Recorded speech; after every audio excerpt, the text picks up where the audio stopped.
guys, it's Mamadaye. So I wanted to come at you guys because it's official. I bought the blackhairscience.com book. I bought the book. Such a great book, you guys. So I wanted to just make this video for who I think are the new naturalists out there, the people that don't know what they're doing. You decided, okay, I'm natural, you know, and I think even I did it when I first became natural. Was the first thing I looked at was what was my hair type? What was my hair type? I felt like if I knew what my hair type was, then that's how I would know how to take care of my hair.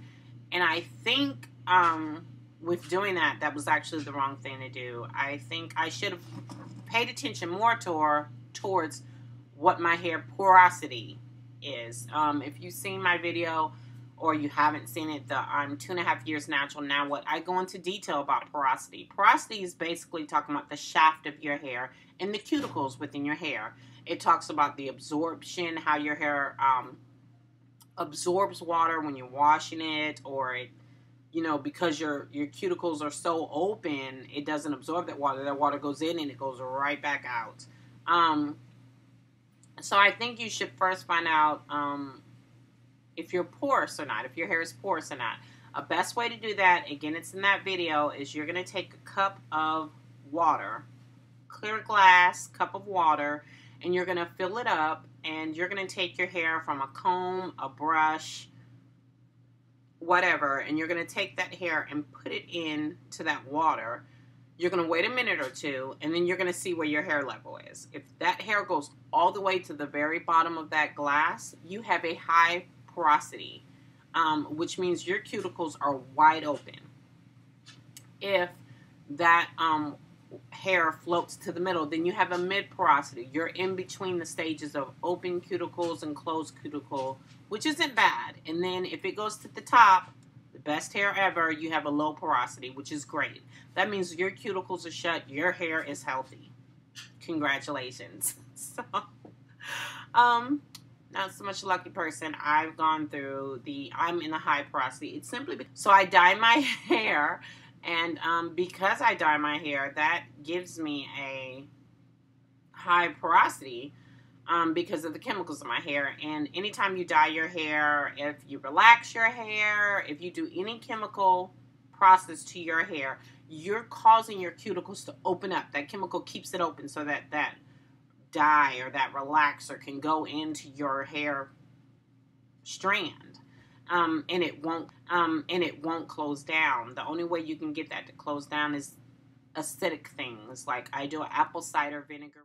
I recommend that you either go to the blackhairscience.com website and read their blogs there about what to do, or purchase the book. Again, I'm not being told to tell you guys to purchase this book. I just felt like, here I am almost 3 years and I'm just now buying this book, and I really, really wish I would have bought it from day one, because I think my hair would be longer, because there were so many things I was utterly doing wrong. I wish somebody would have told me, don't you do that, girl. Don't do it.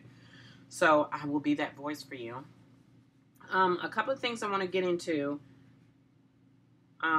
I love my iPad because I can just highlight stuff and come up to it. So, talking about colored hair, it just says colored hair types are inherently increased porosity. It raises the cuticles. And then it says if you can lower the cuticles even a little bit, you will resolve a majority of your porosity issues because of low balance products, pH products, and treating them above bring about closing the cuticle, aka your apple cider vinegar rinse. That's what I use to help close my cuticles. And then another thing, you guys have to forgive me for continuing to look down because I'm reading my book. The other thing I wanted to read to you guys about was, so I overprotein myself. Bad Stacy. I didn't realize, I thought protein treatments were awesome. They were great. this is how I was going to get my cuticles to close down. This is how I was going to get the balance in my hair. And then I found out after reading the book, you have to balance between moisturization and protein treatments. And it is a hard balance if you've never done it before. Okay, so how I figured out that I had a protein overload was because washing my hair. No, I had just washed my hair and everything, and I was detangling my hair, and I got a knot in my hair, so I was just putting the oil on it like this and rubbing it like that, and the whole knot came out my hair. This is with my hair wet, and the whole thing ripped out, and I was like, oh my gosh, what in the world just happened? I just ripped out a bunch of my hair, and I was like, what in the world? So I was like, okay, what just happened? So I began to read the book, and then I read about protein overload, and I was like, oh no, oh no, am I protein overloaded? And I continued reading, and it told me to do a test. So the test was, you're going to take your hair, pull the strand, and you're not going to pull it hard, you're just going to pull on it. So I pulled on it where I stretched the curls, where it was a straight line, and as soon as I did that, it broke in the middle, just like pop. And I heard the pop, and I was like, oh my gosh. And normally that's a sign that you have a protein overload. If you pull it and it doesn't, it stays sturdy, it stays strong, you're fine. If you pull it and it's like very slick, nasty feeling, then you have a moisture absorption, too much moisture. I had protein overload. I was like, okay. And then I also noticed when I was detangling my hair, I had tons and tons of shedding, lots and lots of shedding. And I was like, oh, okay, well, maybe that's not a bad thing. Nope, you know, I do my test. I take all of my sheds and separate them to breakage and shedding. And I literally had maybe 7 sheds, and the rest were all hair breakage. And I was like, oh my gosh, okay, warning, warning, that's a bad thing. So grabbed my book, went to reading, definitely protein overload. So I was like, okay, so I put the protein conditioner to the side, and I'm not going to touch it. Now, I'm not saying I'm not going to go back to protein treatments. I am going to go back to protein treatments, but I have to find a balance. So, to be honest, I was probably, protein treatmenting every 2 weeks. Yes. And, then it tells you, and it was a lot. I was using a lot of protein treatment products, not even realizing it, that, they were protein treatments. Like my Cantu Shea Butter Leave-In Conditioner Restructure, that's a protein-based product. If it has restructure, strengthen, repair on it, that is a protein product. Anything with repair, if it has moisture, absorption, nourishing, that is a moisture product. So you have to pay attention to what products you have in your hair. Another good way to do it is products. They give you a list. There we go. Okay, so see, they give you a list of products, ingredients, I guess. They give you a list of ingredients that will let you decide or determine if it's a moisturizing product or if it's a protein product, and work on just moisturizing my hair. Now, it talks about you have to find that balance, and it's really hard. And I think this is where your hair regimen comes into. I have to make a hair regimen for myself, which I thought I was doing, but it wasn't a proper hair regimen. So now I'm at this point where I'm trying to do a proper hair regimen. So I've done the protein. I'm going to put that to the side. I'm still keeping with my apple cider vinegar rinse because, of course, that closes your cuticles. That's a must every time. I was at a point where I was just washing and deep conditioning my hair.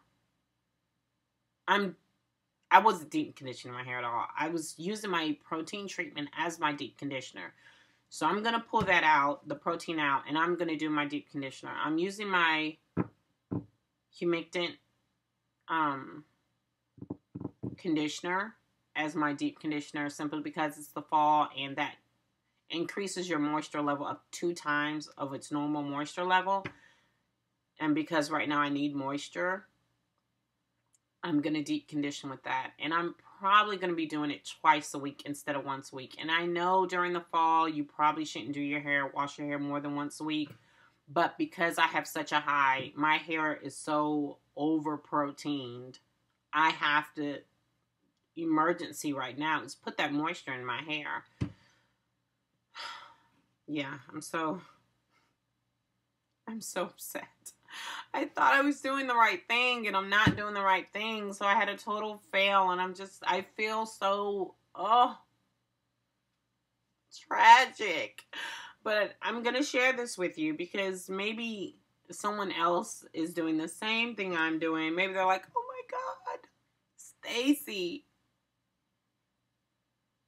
I feel your pain. So, my drama, let it go. Okay, so I just wanted to share that with you guys. I'm not sure if they're just going to build it back up. I have been spraying my hair with water, and I'm just using water to moisturize my hair. Because I don't sleep with the ponytail, so this is usually out, and I just spray it, put my shea butter mixture in there, my daily shea butter mixture in there, and then I just put it in a ponytail and don't touch it, and then go about my business. So that's what I'm doing right now, just to get that moisture balance. And when I co-wash my hair and, detangle it, every time I do that, I'm going to pull my hair, out of the comb and just test it. And I think I'm going to find my balance like that. Like if I find, okay, I've got the elasticity back in my hair, I'm going to be like, okay, my hair is now at its moisture balance. And then I'm just going to pay attention to it. So I just think it takes time. It's patience, knowing what to look for. And you'll get it. It's a job, but it's worth it. My hair is longer than it was when it was relaxed. It's healthier than it was, even though I'm going through this drama. It is healthier than it was before. I love my hair, and I'm not going to stop. I just need to learn how to treat natural hair. So I hope you guys learn from this. I hope it makes sense to you. Okay, guys, so yeah, so I recommend you buy that book. It goes in a great detail. And I love it. So, new naturalists, buy this book. Naturalists that aren't new but don't know what they're doing, buy this book. I think it's a great read. So with that, I'm signing off. Mamadaye out. Bye, guys. I'll keep you guys updated too, okay? Bye.